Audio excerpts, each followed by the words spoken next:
Hey everybody, it's Lon.TV, and we're taking a look today at the Pocket Go from Bittboy. This is a little portable emulation console. I really like these little devices. That's not all that expensive. It costs about $40, give or take, and can run a lot of 8 and 16-bit games, including some arcade games as well. We're going to take a look at all the things that it can do in just a minute, and there are some gotchas on this one too. But I do want to let you know, in the interest of full disclosure, that this came in free of charge from Bittboy. All the opinions you're about to hear are my own. Nobody is paying for this review, nor has anyone reviewed or approved what you're about to see before it was uploaded. So let's get into it now and see what this little device is all about. So let's take a closer look now at the hardware. Again, this costs around $40, which is a lot less than some of the other emulation devices we have looked at. But there are some gotchas that come with a device at this price point. The first is the display. Now, the display itself looks pretty nice. It's a 2.4-inch 320 by 240 display. That is very low resolution, but when you're playing 8 and 16-bit games from the 80s and 90s, that's really all you need.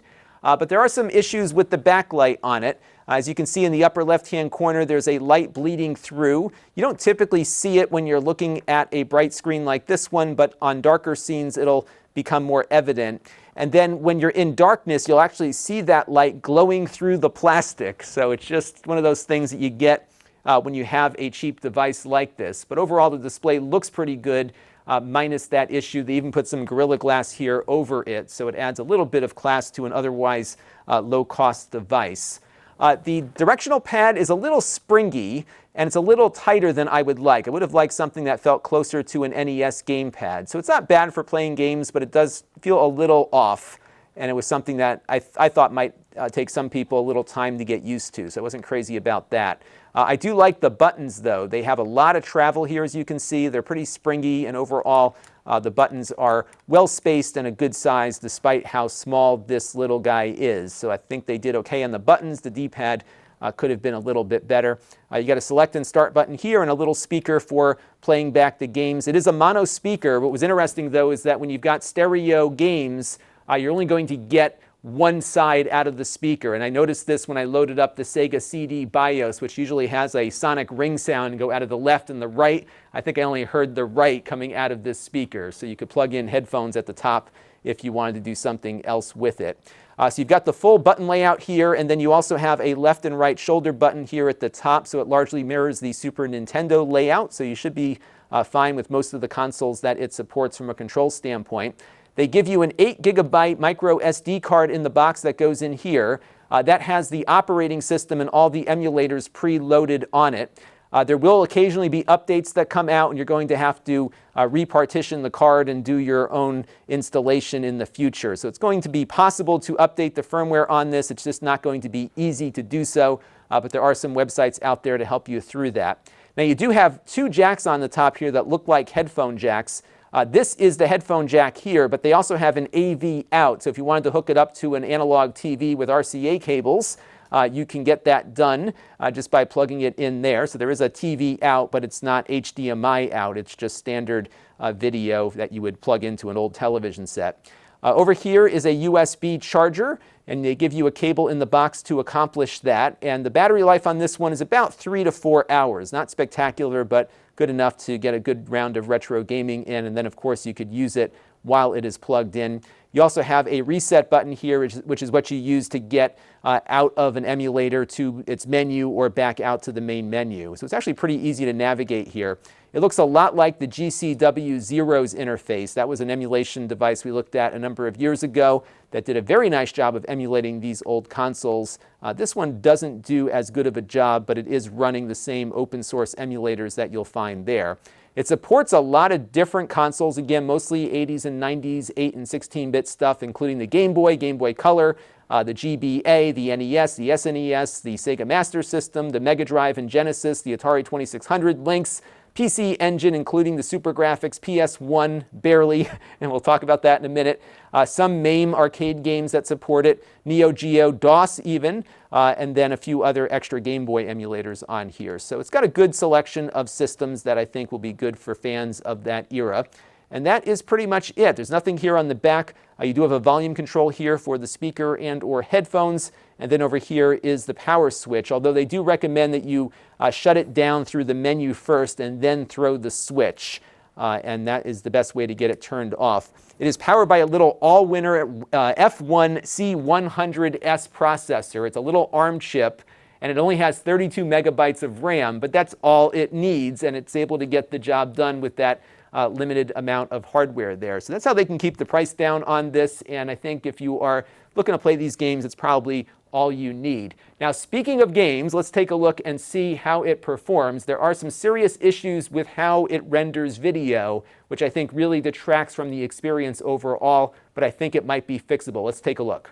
Now, one thing you'll notice right out of the gate is that this has a tremendous amount of screen tearing on every single one of the emulators you'll run on this device. So I think there's something in software here that they have to rectify, because right now it is just unplayable in some instances. Super Mario World on the Super Nintendo is probably the worst offender, but there's just a lot of this screen tearing that will make its way into just about every game that you play on this console. And as such, I'm having a hard time recommending this to anyone at the moment, even at this price point, because the games just don't look or play right when you have such distracting amounts of screen tearing going on. But that said, I did soldier through and tried out a bunch of other stuff, so we're going to go over to the Game Boy here. We ran Batman on that. It seemed to run just fine. I like how it defaults to this green hue, and this was something the GCW0 did as well. But you will see some screen tearing, of course, on Batman. I think you can adjust the color schemes on the Game Boy emulator too.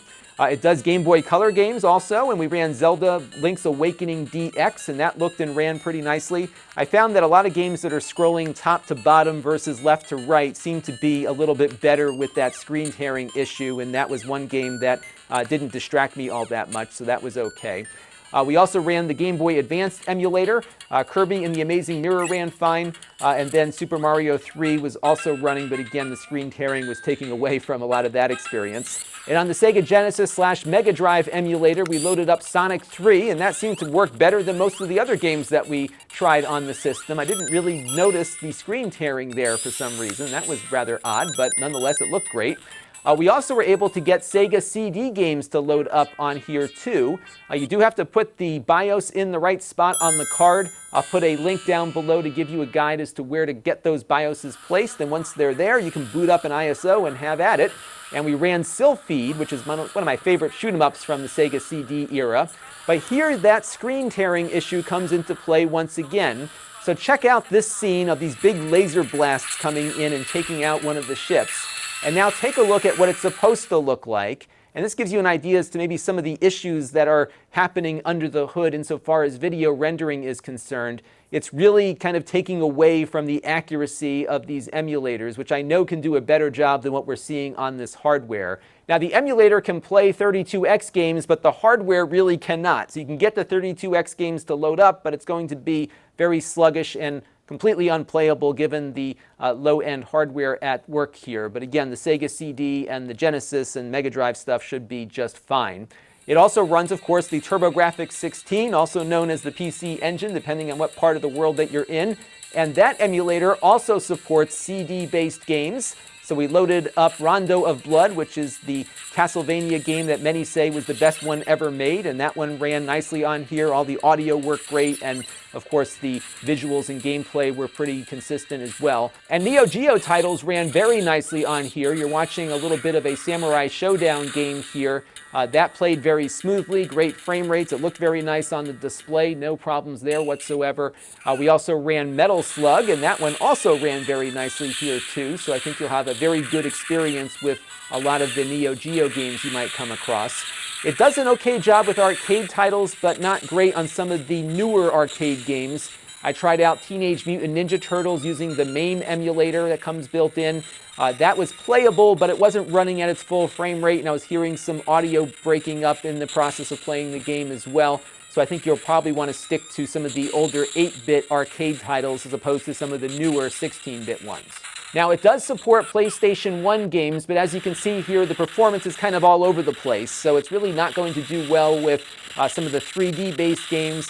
You might be able to find a 2D game here or there that might perform somewhat consistently, but overall, PlayStation is just beyond what this system is capable of, and I would not recommend it for people looking to play those games. Now, to load ROMs onto the system, you need to shut down the device and pop out the SD card here. Again, they give you an 8 gig card. Now, I found on the Mac it didn't read things at all. Windows does, but you're going to get all of these dialogues that are going to pop up asking you to format the drive. You're going to say no or cancel to all of these because this is where the operating system of the Pocket Go lives. So just ignore these offers to format the drive, hit cancel, and when you're done with that, you'll be left with 2 different drives that you can see on your Windows device, boot and main.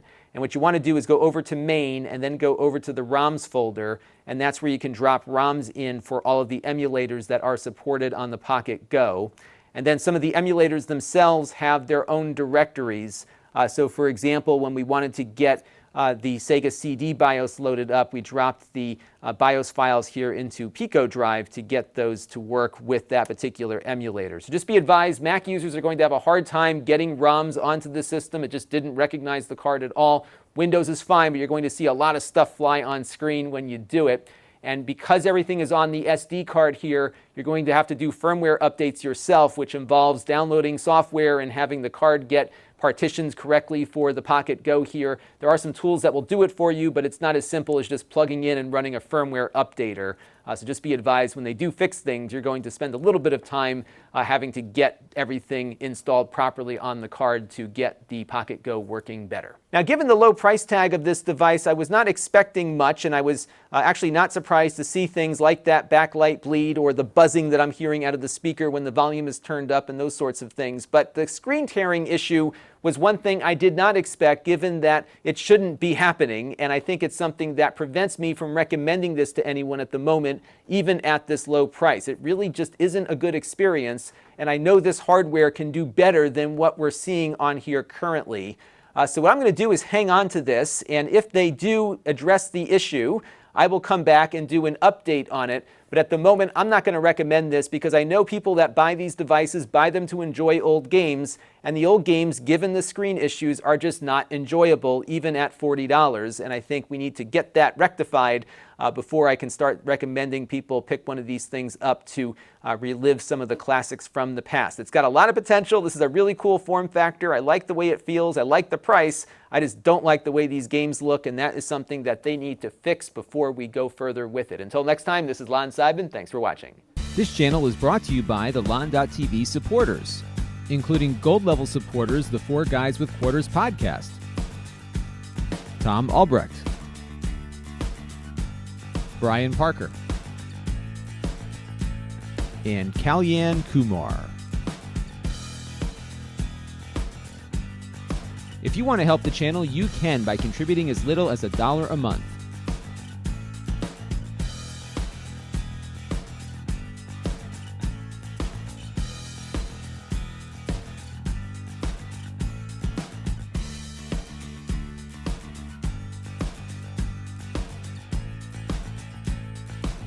Head over to lon.tv/support to learn more.